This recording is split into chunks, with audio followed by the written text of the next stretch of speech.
Well, good morning. Welcome to day 2 of camp. Alan, thanks.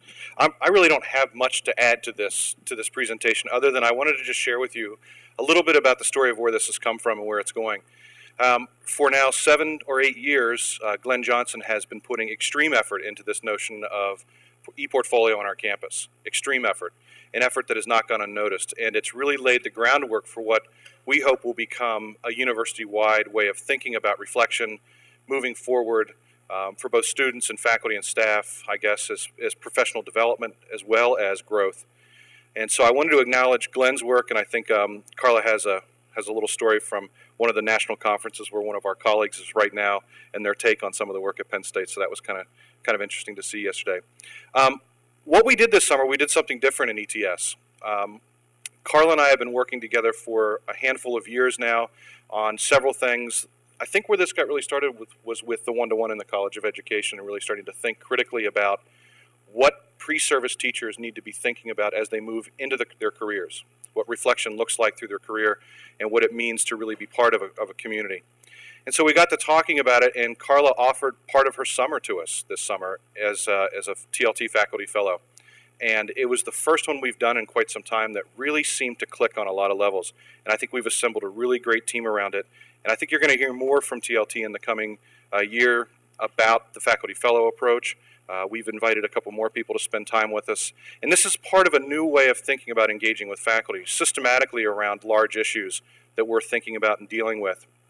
And so I'd invite you to ask really difficult questions during this session, because this is probably, for me at least, one of the most important things that we're doing right now from a student-driven perspective. So the question tool's up there. Use it. Take part in it. This means a lot to a lot of us, and I really want to thank both Glenn for laying the groundwork and to Carla for taking the time away from an insanely busy schedule to participate as a faculty fellow and help us move the conversation forward. So with that, Carla. Thank you. That's a hard introduction to beat there. One of the great things about being a faculty fellow, first of all, you get to drink the Kool-Aid at ETS, which is not too bad. But also, Cole had sort of the foresight to surround me with people that could help make things happen, which makes a lot of sense. So this is definitely a team approach. Worked closely with Chris and with Brad Kozlik, who isn't here today, so we'll start with a little ode to Brad. Brad weighed in yesterday with his tweets mentioning he's at a conference in Utah about portfolios. And he mentioned that the organizer stopped him and said basically that he was surprised to see Penn State at that conference at all anyhow, because we were so far ahead of the game in the portfolio world. And back to Glenn, that has a lot to do. They showed your framework. It had a lot to do with the work that you've been doing for the last 8 years. So it makes a lot of sense. We're there to learn. We're there to see what people are doing and kind of move ahead. So we wish Brad could be here with us today. He's done a lot of work in this space, but we'll end with another little ode to Brad. So we're going to take a risk here and start with engagement at 8:41 in the morning. The question that we decided that we would toss out, and I apologize to whoever has the headphones on. I'm a hand talker and I'm a walker, so sooner or later I'm going to hit the microphone on something. So what do you think of when you hear the word portfolio? Part of what we have to move through is our initial notions when we hear this word. What's your take on it? So get in there with me. What do you think of when you hear the word portfolio? What comes to mind? A collection of work, Jeff. The actual brief, the portfolio, the giant portfolio cases. Okay, other things that come to resume as portfolio. Collection of best work. Okay, all great. Yeah. Reflection on that work. Exactly what you're going to say. Okay, this side of the room's being a little quiet this morning. Yes. Your philosophy. Yes.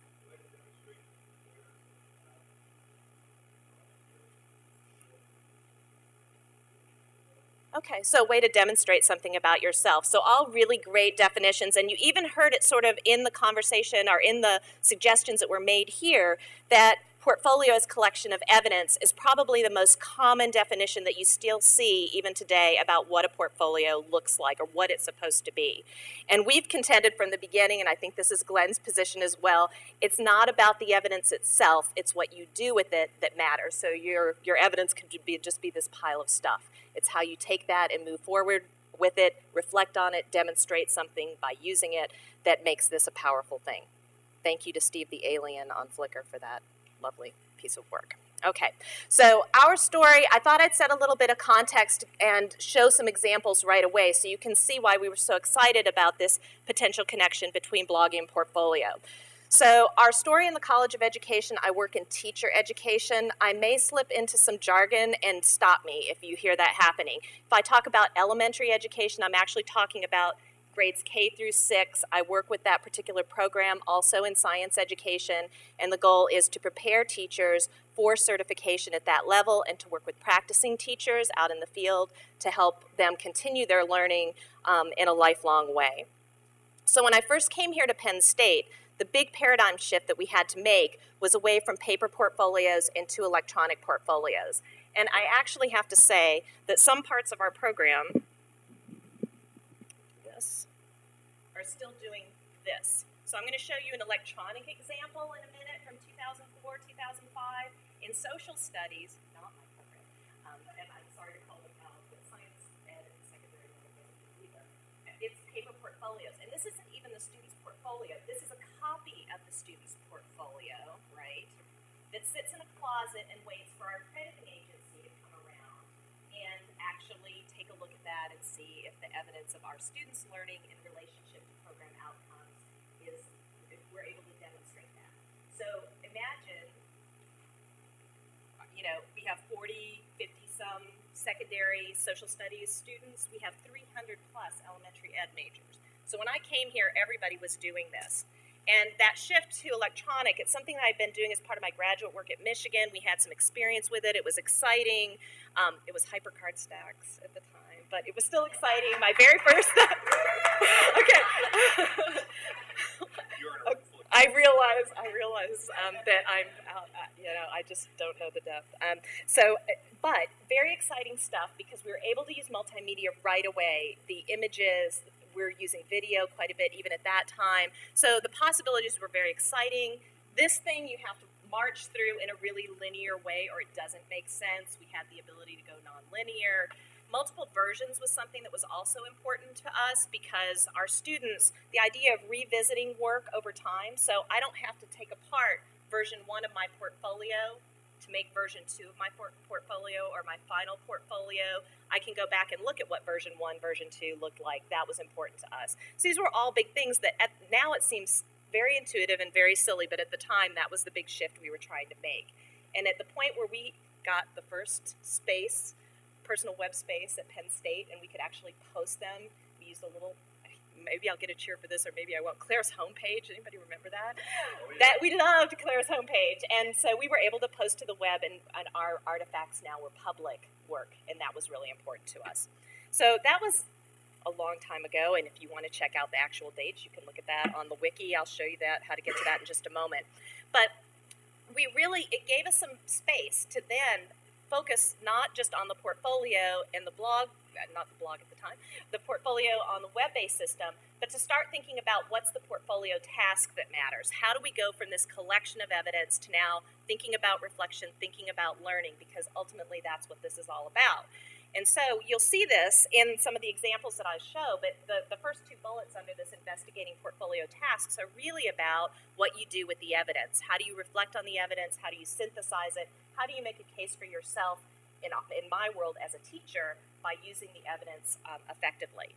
And then we also learned about how to get them to do multiple iterations over time and actually write a reflection on looking at version 1 of their portfolio and version 2 and seeing how their growth had changed and really being able to point to evidence to do that. And then a key piece here that makes the blogs ultimately so appealing to us is this notion of portfolio conversations. One of the things we learned and we wrote about is that to really make this happen, we had to build in time for students to sit together in peer groups, look at their portfolios, and try and understand the coherence between the evidence and the kinds of claims they were making from them. So a student I might look at Chris and say, man, you said you were student-centered, but you're standing in front of a classroom pointing at a whiteboard. Here's your image, here's your claim, it's not really holding together. So what's going on with that? So those portfolio conversations were really valuable and a really important part of the learning process. So if you want to jump into the wiki, this is where we've been sort of documenting what we've been doing this summer and thinking about. And the nice thing about this is that the actual examples are here that you can link out to, and there's a little bit about the context and the timeline that we moved through to when we first started working with portfolios in an electronic sense. So what I thought I'd do, so by mid-2000, 2004, 2005, at the same time this portfolio was being developed in another program, we already felt like we had a pretty good handle on what the portfolio tasks needed to be. What does it need to look like? What are we asking our students to do to actually support their learning? We felt really good about that. But there was another change that happened that really pulled the rug out from under us. And when you first look at this, you're going to say, this is beautiful. This is Amy's portfolio, Amy Egoville. All of our students, this is a typical portfolio structure for the elementary education students in 2004, 2005. And it actually still is today in terms of the tasks. Students write a little bit about themselves, the context that they're in, the resume is in here, but there's a collection of evidence, and that evidence was usually organized around the courses that students were taking. Each of these links to an actual artifact of student work, and then now it's kind of serving as a holding tank, so students can use this as a jumping off point and go from there and actually do something with their evidence. The two big things that we ask students to do with their evidence are, first, demonstrate that they understand the program outcomes, right? How they're developing in relationship to program outcomes. This is actually a huge effort on campus right now through the CCUA, the Coordinating Committee on University-Wide Assessment. The Middle States Assessment is requiring all undergraduate programs to have program outcomes so that, I mean, this is kind of what we benchmark against. So looking here, what we see is that we have 4 big domains in our particular field, and under each one of these are what we call indicators. But they're really just program outcomes. They're statements that, are you able to do these kinds of things? A teacher knows her subject matter. A teacher is able to create a challenging learning environment. What's your evidence of these? In teacher education programs, this is what it typically looks like. There's some kind of framework and there's evidence connected to it.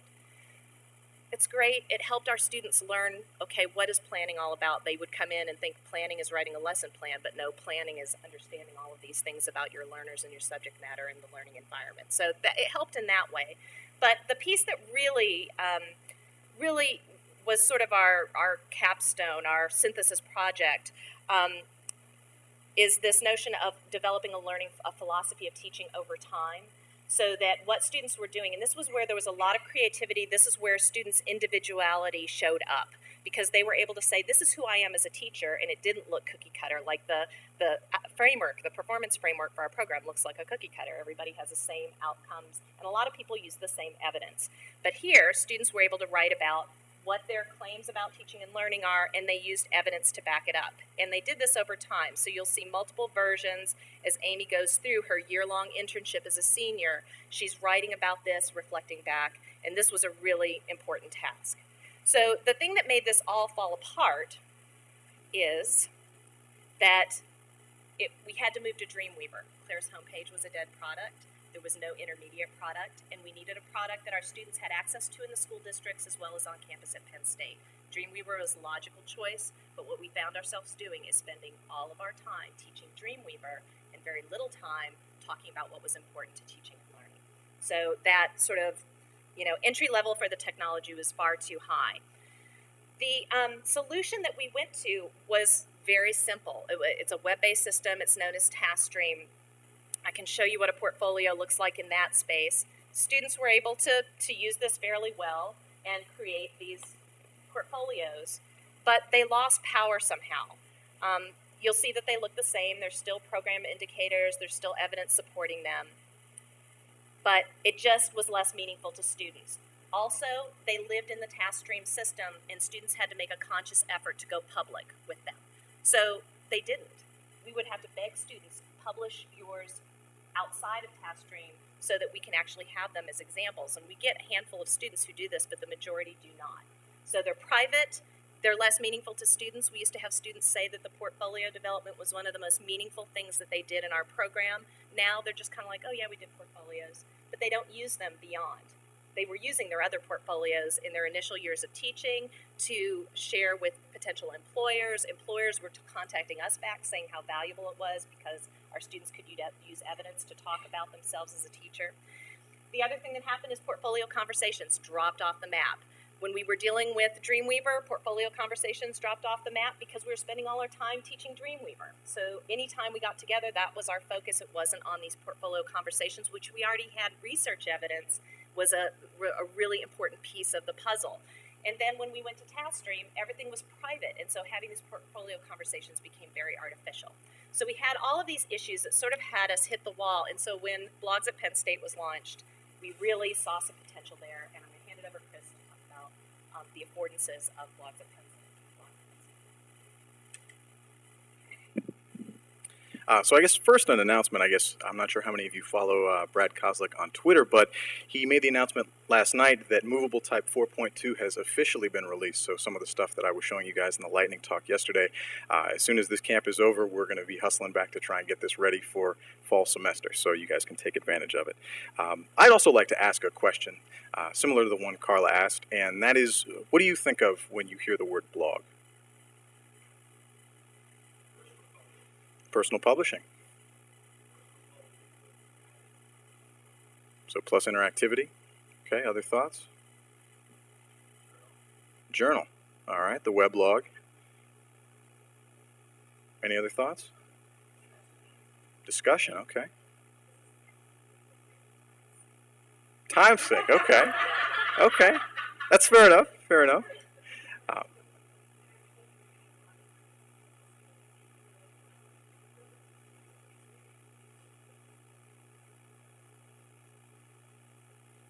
Okay.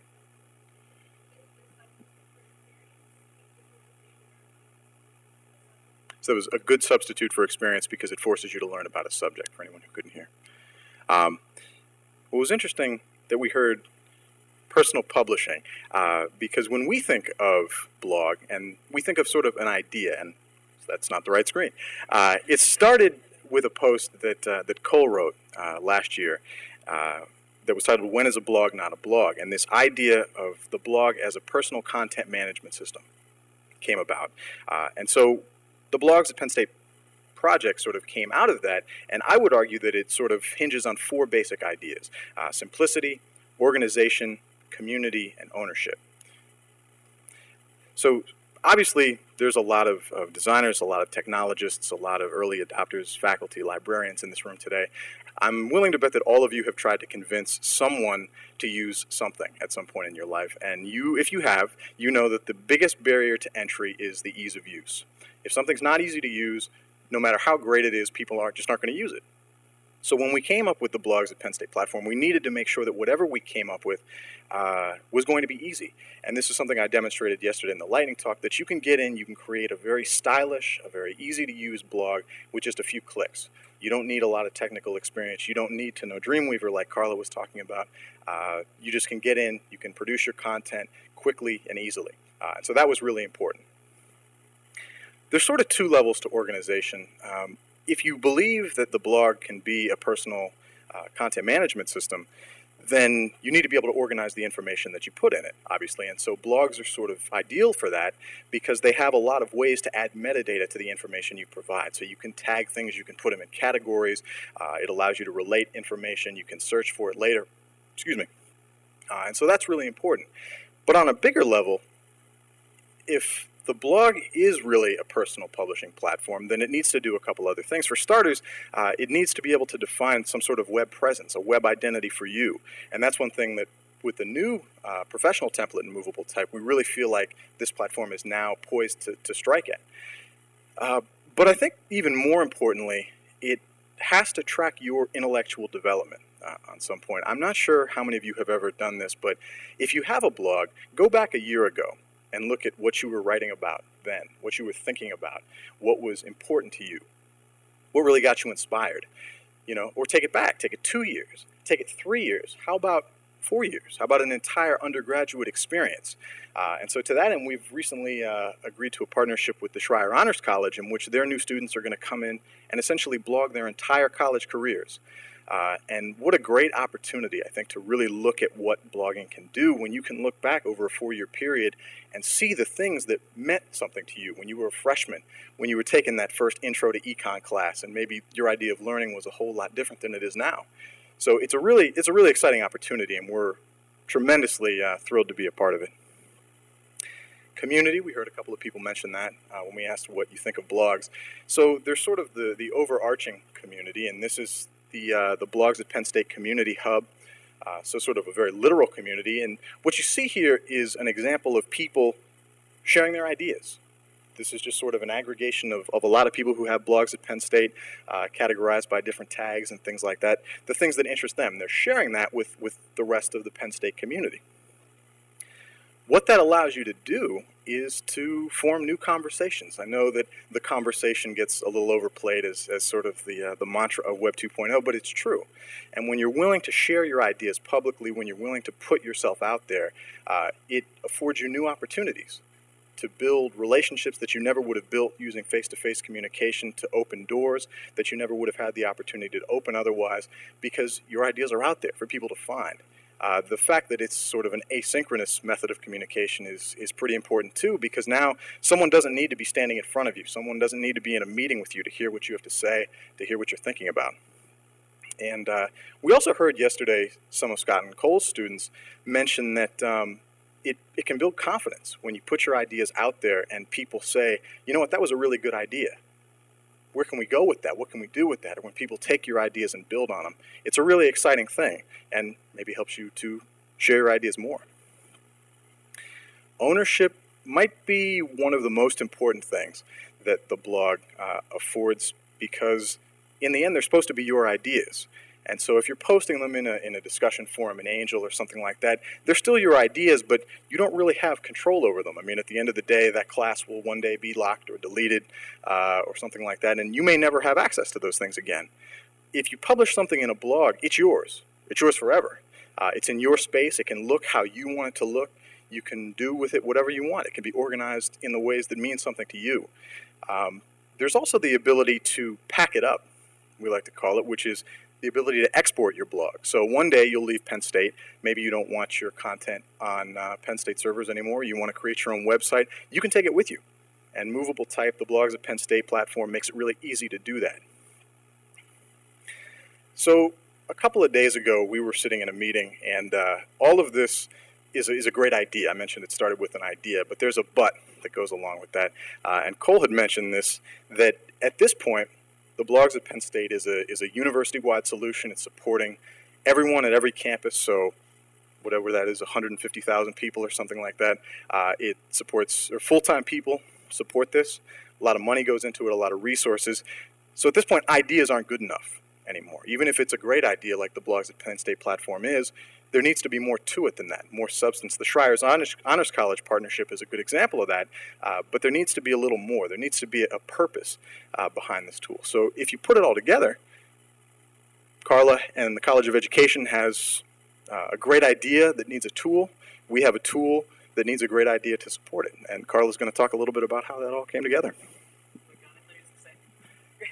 Great idea, but What? Okay. I forgot you had this other slide. I like every idea has a but. Okay, yeah, and this one's Carla.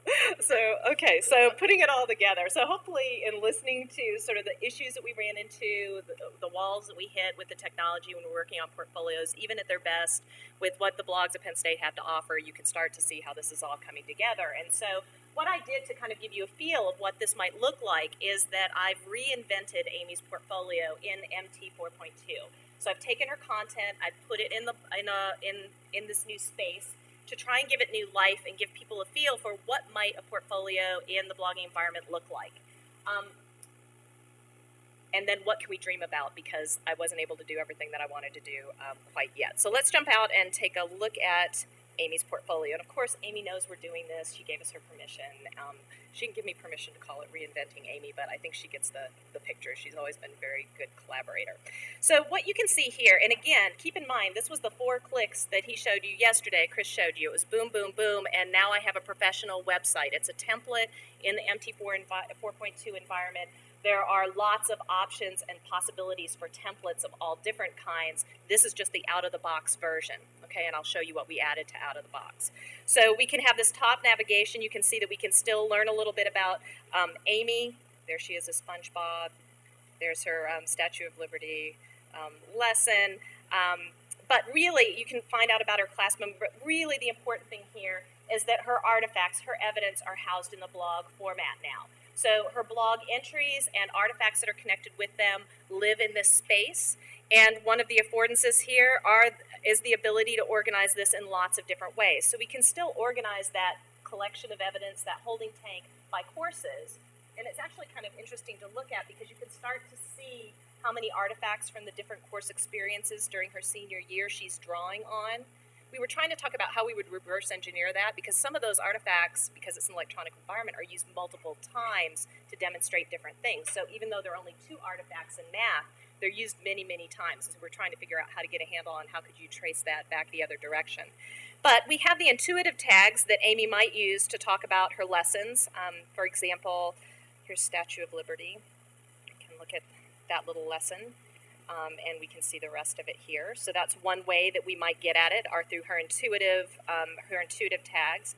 But another way is that if we ask, I don't know if you remember, but we had the domains and the indicators, so the A1s, the A's are about planning, the B's are about teaching. We can now get at those pieces of evidence if we ask our students to tag by program outcomes. So now we can jump to everything that was tagged with a particular program outcome and see those pieces side by side by side.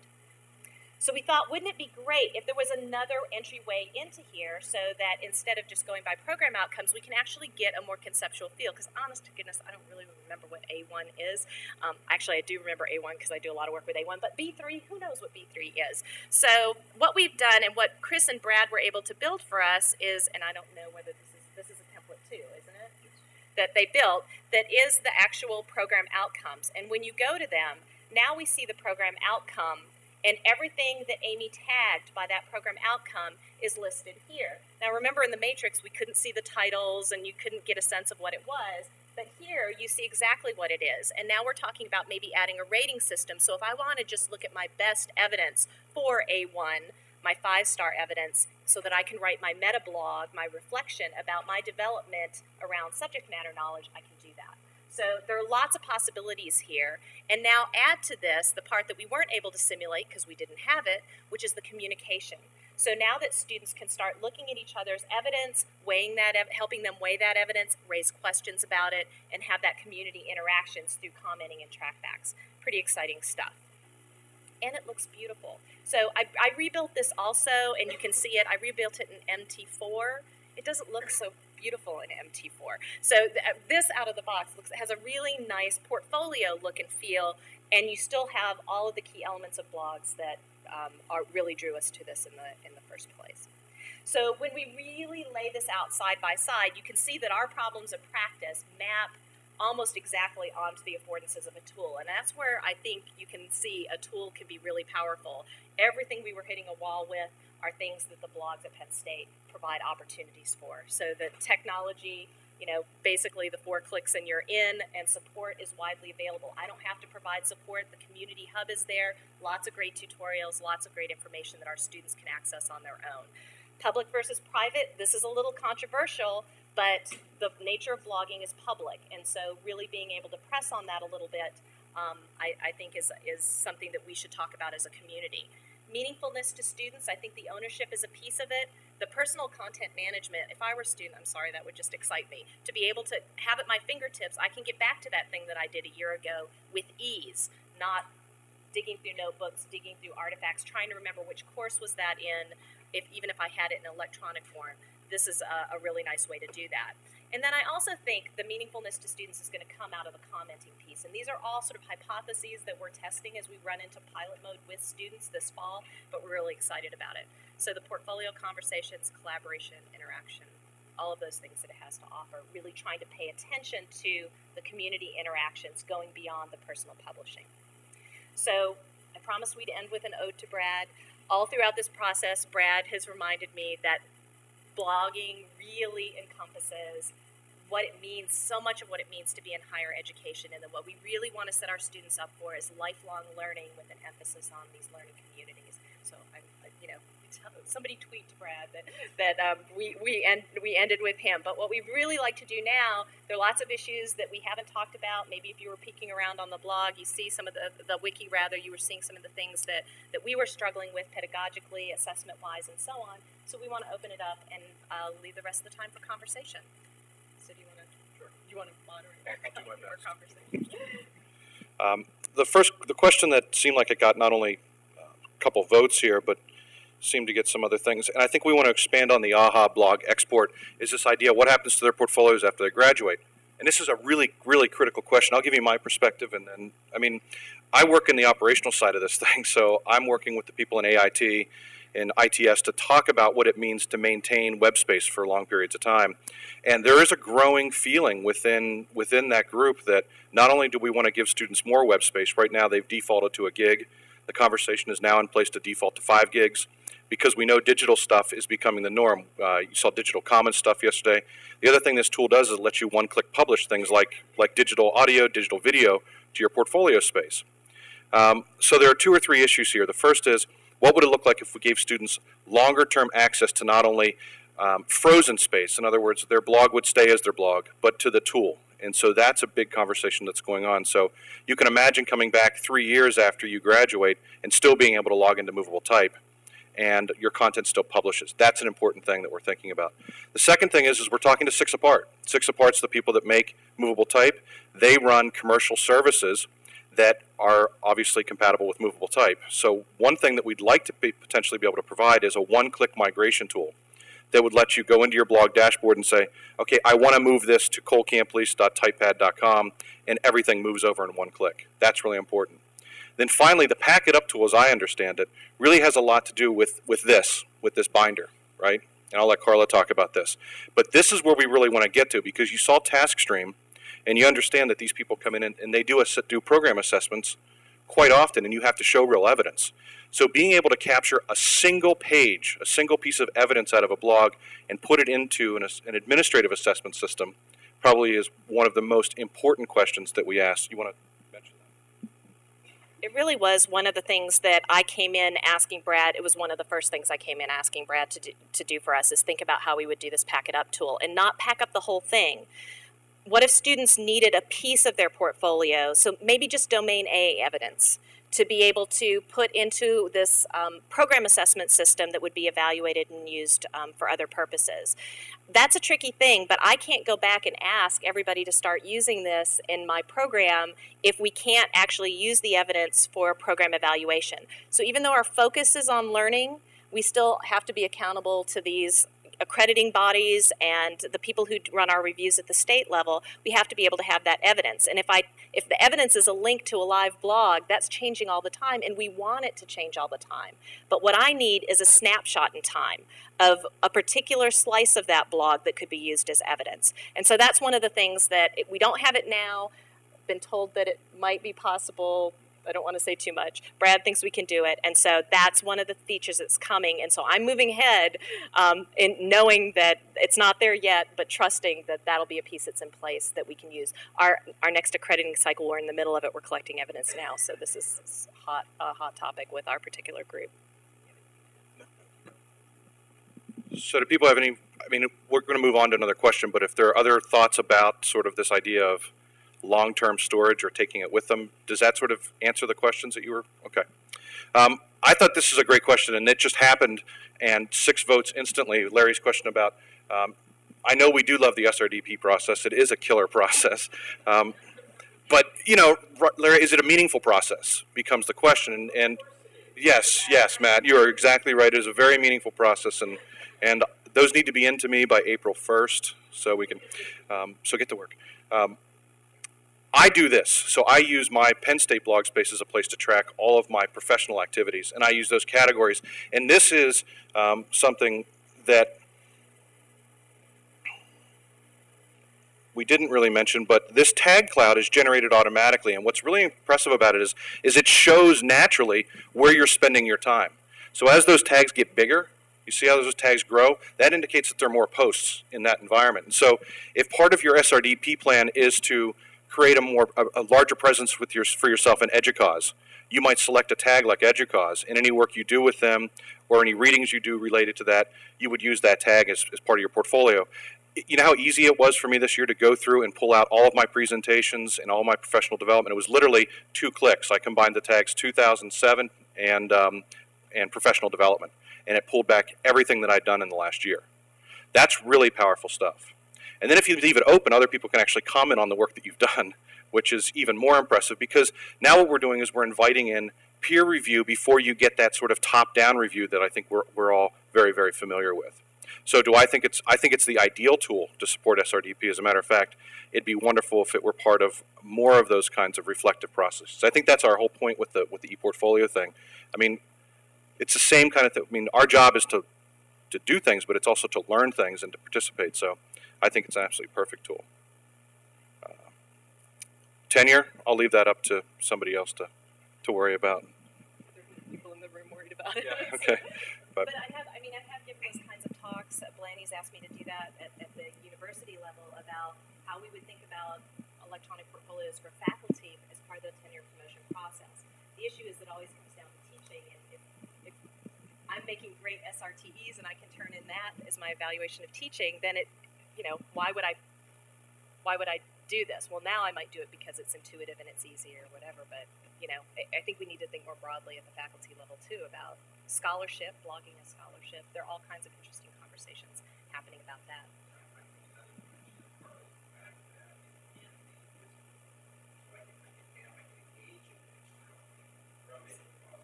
Yeah.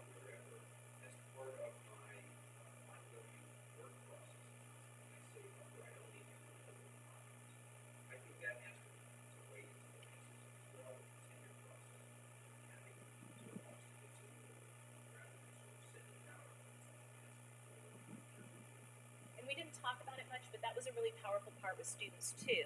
If they're, instead of only 2 or 3 times during the semester they're working on their portfolio, but rather every time I do produce something for class, or I do an internship, or every time I do that, I'm thinking of that experience, that learning experience in relationship to what it means to be a professional in that field. So by just having to tag it, I'm having to think about it. That ongoing reflection is really important in that space too. I also, no, you didn't hit the microphone. Protected blogging, that's a follow-up question there. That's something we've been working on for quite some time. It works. Here's the problem. Movable Type natively doesn't support it. Because the way the blogs work, right, is you go to blogs.psu.edu, and when you click that publish button, all it's doing is pushing raw HTML files and assets over into your personal web space. So it's really baking that HTML on the way out. It doesn't care where it publishes. So it'll publish to protectedpersonal.psu.edu without a problem. The problem lies in the Movable Type dashboard itself. So if you've used MT, you go in there and you can run searches from within the Movable Type environment and see everyone's posts inside the environment, right? It's built to be a community solution. And so the problem is not with our infrastructure. The problem is with, philosophically, the underpinnings of Movable Type is built around the notion that blogging is open and it's a community kind of thing. So we've worked with Movable Type, 6 apart people, and they're writing a plugin for us that completely changes the way that dashboard works. So it will when you create a post that's published to a protected blog, it will actually tag that differently, and it will exclude that from any searches. It'll exclude it from any trackback or any tag searches, which is really, really important stuff. So while that won't be ready for the start of the fall, we know that it will be done in the fall. And what that means is fall ends sometime around December 21st or something like that, I'm guessing. So we're going to try to make that happen this fall. That should be a pretty seamless thing. Know that the protected personal works and all that stuff happens. We've tried to turn the story around to the openness related to the portfolio approach for now. So that's the answer I can give you that.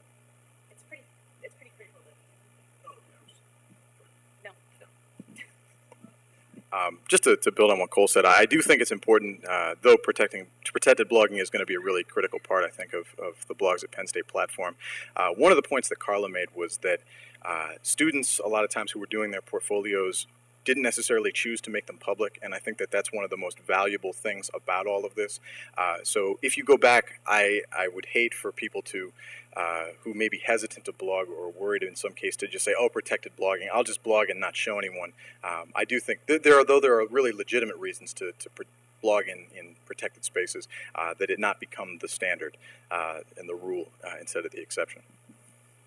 And my point was just about really thinking about why we want something to be public before we do it. So not have it be the default, but have to really think about that process. And so for us, for example, that we do have a really serious concern with video artifacts. They're taken in classrooms with kids. We have permission for every single one of those children to appear in a video, but not to appear on the web.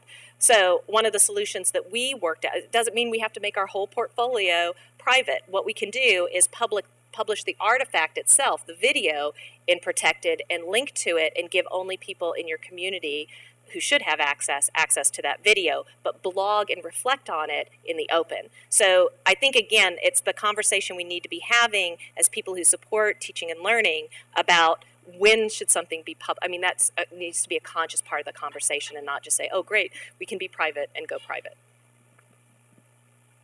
How do we encourage first-year seminar folks to integrate e-portfolios into the PSU experience? So this is one of those calls to the community. You're sitting here. You influence faculty in a big, big way. This has to be part of all of our responsibilities. This is sort of step one, right? Awareness. We're starting to get up to speed with this. The platform's been around for a year. We have probably about 1,500 blogs running at the university. Brad gave a bunch of stats the other day with thousands of posts and things. But we've assembled a team centrally within ETS, and now we're inviting you to be a part of that. So what does that mean? What I'd like to see is some sort of ongoing discussion related to this, where you would join us within ETS, much like if you're familiar with the way the WebLion group works, and they pull developers from all over the university to participate. We'd like to have the same kind of thing going on here. Watch blogs.psu.edu for an invitation there. I think that the real killer piece right now is going to be the Schreier Honors College. I think the piece that we didn't mention there was the connection to the faculty advisors. And so while the students themselves will be tracking and reflecting, their advisors will be asked to participate in that. And so that means when they go in to sit down with their faculty advisors, it won't be just pulling up the transcript and looking at, you've completed these courses. It will actually revolve around looking at those evidence based on the program outcomes and talking to them about, you haven't been doing enough to raise your global awareness. And I think that that's, while students are important, the next big step is working with faculty in the advising process. And if we can make this part of the advising process, it's a huge win across the board. Yeah, and if you know anything about Schreier, those students are spread out. Sorry, I'm going to hit you again. So they're spread out all over. They're all over campus. The faculty advisors, and so it's a really interesting group to try and get together on anything. So the students who participate in the pilot, they'll start it first, and then their advisors will come on board. So it's a really exciting way to get at faculty in a very different venue. You want to answer Matt's question on the stats? If I could see it. So Taskstream and College of Ed. We use Taskstream. I mean, it's a very effective tool for us, for students to be able to submit their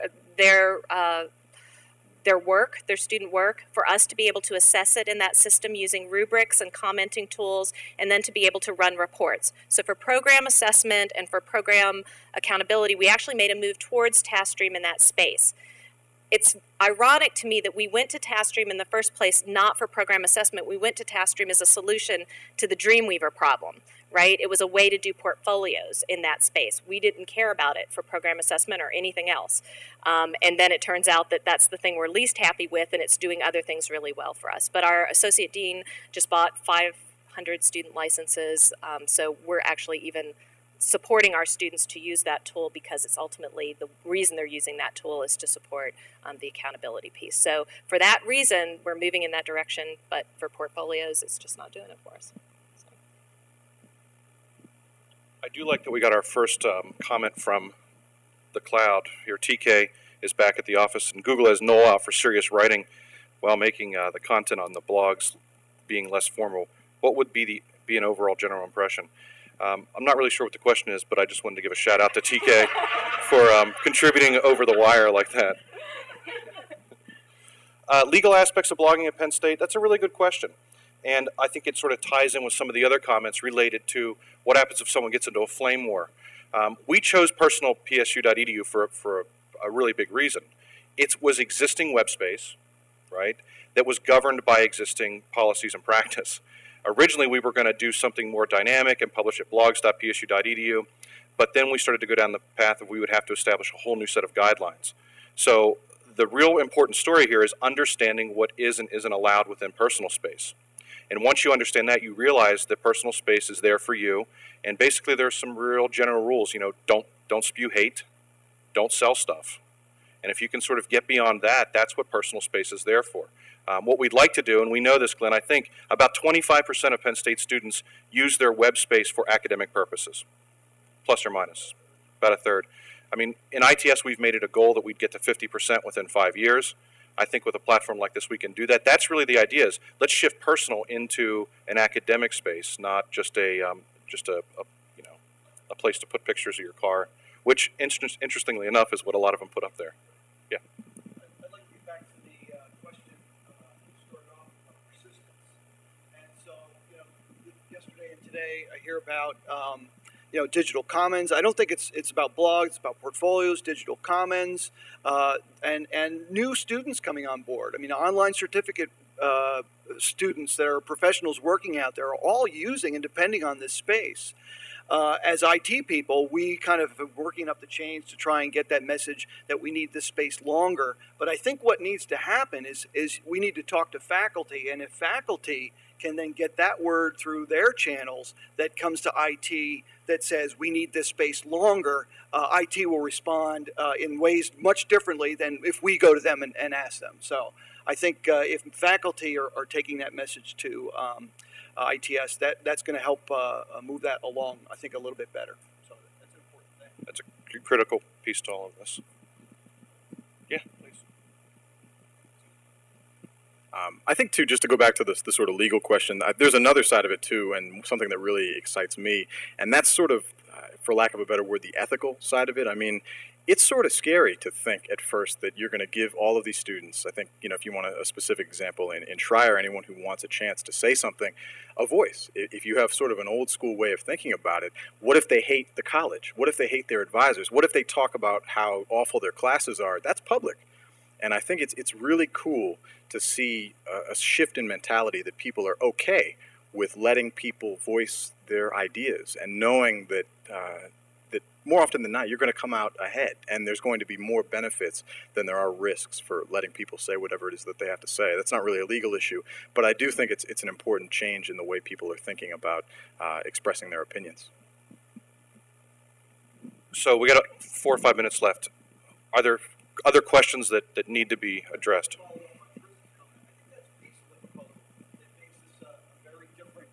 Change, but I think more importantly, the change for a lot of students and some faculty, you know, your college education is about getting their credentials, and so what do I need to do in order to get past this course? And this type of a tool and lifelong learning approaches would really shift that from thinking about, okay, what do I need to hand in, to what's the evidence and the experience that I could capture while I'm at this, while in the midst of this collegiate experience that I'm having. And I think that's a real major shift in the rules to the game and how we're playing things. And I think a tool like this will help us move along that path. I think that's where corporate is. I mean, I think that's where a lot of the rest of the world is, and academia can help our students prepare for that better in that way. Thanks, Glenn. There is comment that's getting up here about questions and workshops. I want to get some clarification on that. Are we talking about workshops for students, or are we talking about workshops for faculty?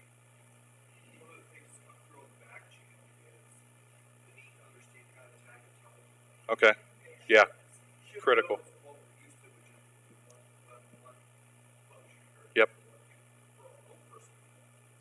So that's the sort of tipping point with everybody, isn't it? When you get to this and you realize, we just Barb Smith the other day, who was in here, she saw us doing some things with the blog and clicked one link and it filtered everything out and just pulled up the posts related to the things we were looking for. And she said, my God, I could use this to track my professional development or meeting notes or anything else, my projects. And her head just exploded with ideas. Not literally, I mean, but so I think that's probably the most important workshop. Now the question is how best to get it out there. Erin Long, you should get to know her. She's sitting in the back right there. Everyone say hi to Erin. Hi, Erin.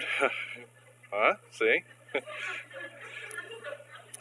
She's the instructional designer who is assigned to this project, and her job is to really think critically about this stuff. So talk to Erin about what it is that you need. This has to be part of the back channel. Thanks for pulling it out. Has to come to the front because the questions we really need to know about are those. Now we've started to do some basic screencasts on how you would do this, why you would do it. Zach, is Zach here? Zach's here. Zach's going to be working with us on building a multimedia piece that shows you the publishing environment, clicking on tags, and it doesn't say how you do tags, but why you would do tags.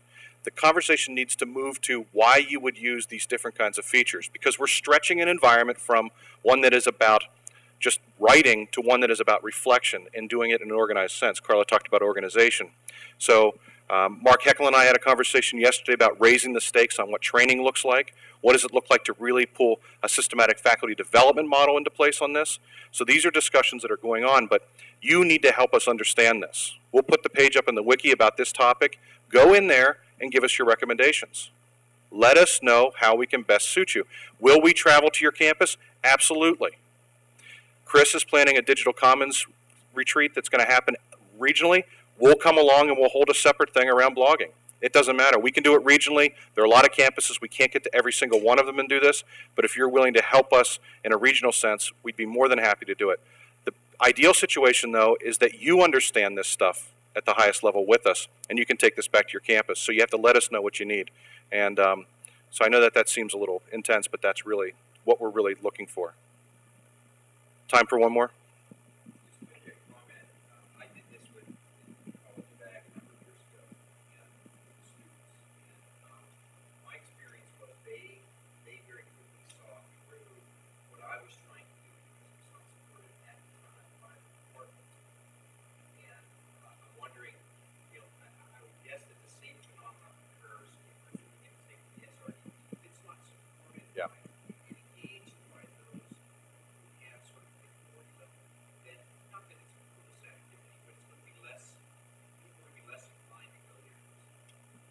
Amen. And that's why we were talking about getting faculty involved. And this could be a place where we could talk there around faculty development and what it means to use this as an advising tool. But there's probably also a great opportunity for some sort of leadership institute here on how to use this as a staff development tool, right? At both levels, at the management level and at the staff level. So the idea of workshops, I guess when I asked faculty, staff, or students, the answer is yes. Okay, so help us understand what you need and we'll pull it together. I want to give Carla an opportunity for any parting words. So I'm going to actually use this as my opportunity to say thank you and goodbye to ETS for the summer. It was a great opportunity, and as I talk to my colleagues at other institutions, I'm more and more reminded of what a unique group we have in the TLT group and ETS group at Penn State. It's not the norm to have a group of people who actually care about teaching and learning as much as the faculty do, right there supporting your work. So it's been a real privilege to work with this group this summer, and I'm looking forward to continuing with blogs as portfolio and whatever the next thing is. It's been one thing after another, so it's been a fun ride. Thanks.